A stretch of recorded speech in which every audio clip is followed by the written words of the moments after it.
Alright, hello there and welcome back to the last of the Speedy videos. Now, before I go on, I have decided to use these videos as reasoning that anytime from now on that there are going to be a lot of trainers, I'm just going to skip them. I'm going to skip showing Cycling Road. I mean, I'll do all of these, but I'm going to skip showing Cycling Road. I'm going to get through Sylph Tower as fast as possible, and I'm not going to show you guys the water routes, because as I have now found out, they are boring to watch in every way, and I have no way of filling in the time other than with Dahl, the author of Charlie. So, the end of this is actually going to come not that far from now. I would say around part 60, so keep your fingers crossed. Also, I have found out that YouTube has extended the video time limit to 15, and I am personally ecstatic. Now then, I am robbing you of flying elevators. Where was I? "You've gone mad, Shucksworth!" shouted Ground Control. "You're fired! Give me Shanks!" "Shanks speaking," said Shanks. "Now listen here, Houston.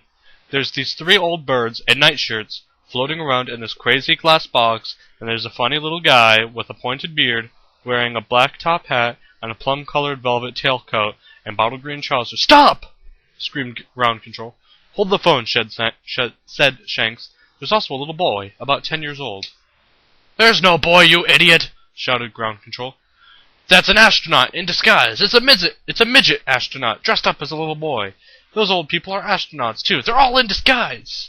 "But who are they?" cried Shanks. "How the heck should I know?" said Ground Control. "Are they headed for our space hotel?" "That's exactly where they're headed," cried Shanks. "I can see the space hotel now, about a mile ahead." If you were in space, a mile would be like, it'd look like it's right in front of you. "They're going to blow it up!" yelled Ground Control. "This is desperate. Suddenly his voice was cut off, and Shanks heard quite a different voice in his earphones. It was deep and rasping. "I'll take charge of this," said the deep rasping voice. "Are you there, Shanks?" "Of course I'm here," said Shanks. "But how dare you butt in? Keep your big nose out of this. Who are you, anyway?" "This is the President of the United States," said the voice. "And this is the Wizard of Oz," said Shanks. "Who are you kidding?" "Cut the piffle, Shanks," snapped the President. "This is a national emergency." "Good grief," said Shanks, turning to Shucksworth and Showler. "It really is the President! It's President Gilligrass himself!" "Well, hello there, Mr. President, sir. How are you today?" "How many people are in that glass capsule?" rasped the President. 8, said Shanks. "All floating." "Floating!" "We're outside the pull of gravity up here, Mr. President. Everything floats. We'd be floating ourselves if we weren't strapped down. Didn't you know that?" "Of course I knew that," said the President. "What else can you tell me about the glass capsule?" "There's a bed in it," said Shanks. "A big double bed, and that's floating too." "A bed!" barked the President. "Whoever heard of a bed in a spacecraft?" "I swear it's a bed," said Shanks. "You must be a loopy, Shanks," declared the President. "You're dotty as a donut. Let me talk to Showler." "Showler here, Mr. President," said Showler, taking the mic from Shanks. "It's a great honor to talk to you." "Mr. President, sir." "Oh, shut up," said the President. "Just tell me what you see." "It's a bed, all right, Mr. President. I can see it through my telescope.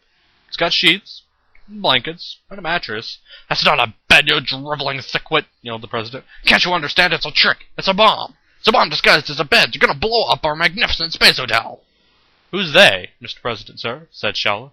"Don't talk so much and let me think," said the President. There were a few moments of silence. Showler waited tensely. So did Shanks and Shucksworth. So did the managers and the assistant managers, and desk clerks and waitresses and bellhops and chambermaids and pastry chefs and hall porters.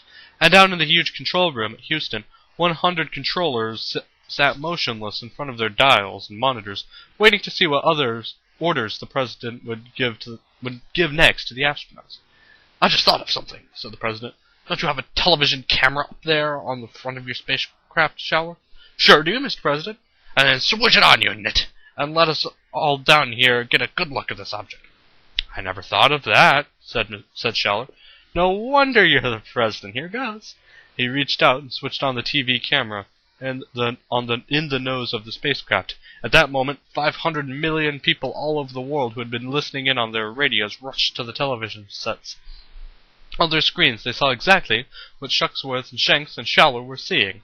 A weird glass box in splendid orbit around the Earth. And inside the box, seen not too clearly, but seen nonetheless, were 7 grown-ups and 1 small boy and a big double bed, all floating. 3 of the grown-ups were bare-legged and wearing nightshirts, and far off in the distance, beyond the glass box, the TV watchers could see the enormous, glistening, silvery shape of the Space Hotel USA. But it was a sinister glass box itself that everyone was staring at, and the cargo of sinister creatures inside it. 8 astronauts so tough and strong they didn't even bother to wear spacesuits. Who were these people, and where did they come from? And what in heaven's name was the big evil-looking thing disguised as a double bed? The president had said it was a bomb, and he was probably right. But what were they going to do with it? All across America, and Canada, and Russia, and Japan, and India, and China, and Africa, and England, and France, and Germany, and everywhere else in the world, a kind of panic began to take hold of television watchers. "Keep well clear of them, Showler," ordered the president. "Keep well clear of them, Showler," ordered the president over the radio link. "Sure will, Mr. President," Showler answered. "I sure will." No, next chapter. The link-up. Inside the great glass elevator, there was also a good deal of excitement. Charlie and Mr. Wonka and all of the others could see clearly the huge silvery shape of Space Hotel USA, about a mile ahead of them, and behind them was the smaller, but still pretty enormous, commuter capsule. The great glass elevator, not looking all that great now besides these 2 monsters, was in the middle, and of course everybody, even Grandma Josephine, knew very well what was going on. They even knew that the 3 astronauts in charge of the commuter capsule were called Shucksworth, Shanks, and Showler. The whole world knew about these things. Newspapers and television had been shouting about almost nothing else for the past 6 months. Operation Space Hotel was... I just realized I didn't double speed this video.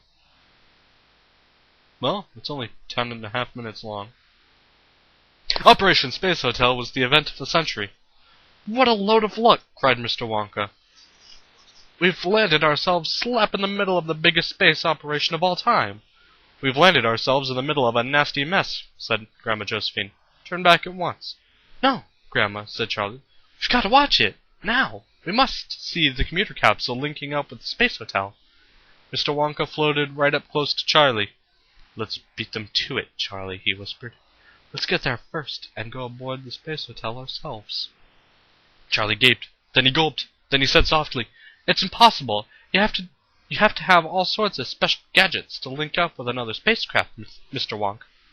"My elevator could link up with a crocodile if it had to," said Mr. Wonka. "Just leave it to me, my boy." "Grandpa Joe!" cried Charlie. "Did you hear that? We're going to link up with the Space Hotel and go on board." "Yippee!" shouted Grandpa Joe. "What a brilliant thought, sir! What a staggering idea!" He grabbed Mr. Wonka's hand and started shaking it like a thermometer. "Be quiet, you balmy old brat," said Grandma Josephine. "We're in a hot enough stew already. I want to go home." "Me too," said Grandma Georgina. "What if they come after us?" said Mr. Bucket, speaking for the first time. "What if they capture us?" said Mrs. Bucket. "What if they shoot us?" said Grandma Georgina. "What if my head were made of green spinach?" cried Mr. Wonka. "Bum-cum and tummy rat. You'll never get anywhere if you go about whiffing like that." Would Columbus have discovered America if he said, "What if I sink on the way over? What if I meet pirates? What if I never come back?" What if he wouldn't even have started? Would have been better. We want no whiffers around here, right, Charlie? Off we go then. But wait! This is a very tricky maneuver, and I'm going to need help. We have to press lots of buttons, all in different parts of the elevator. I shall take those 2 over there, the white and the black. Mr. Wonka made a funny blowing noise with his mouth and glided effortlessly like a huge bird across the elevator, the white and black buttons, and there he hovered. "Grandpa Joe, sir, kindly station yourself beside that silver button there. Yes, that's the one. And you, Charlie, go up and stay floating beside that little golden button near the ceiling. I must tell you that each of these buttons fires booster rockets from different places that's outside the elevator. That's how we change direction. Grandpa Joe's rockets turn us starboard, to the right. Charlie's turn us port, to the left. Mine make us go higher, lower, or faster, or slower. All ready?" "No, wait," said Charlie, who was floating exactly midway between the floor and the ceiling. "How do I get up? I can't get to the ceiling." He was thrashing his arms and legs violently like a drowning swimmer, but getting nowhere. "My dear boys," said Mr. Wonka, "you can't swim in this stuff. It isn't water, you know. It's air, and very thin air at that. There's nothing to push against, so you have to use jet propulsion. Watch me. First, you take a deep breath, and then you make a small round hole in your mouth, and you blow as hard as you can. If you blow downward, my computer just went to sleep. If you blow downward, you jet propel yourself up. If you blow left, you shoot off to the right, and so on. You maneuver yourself like a spacecraft, but using your mouth as the booster rocket. And that's that. Well, that's about halfway through page 20, and I'm never doing that again.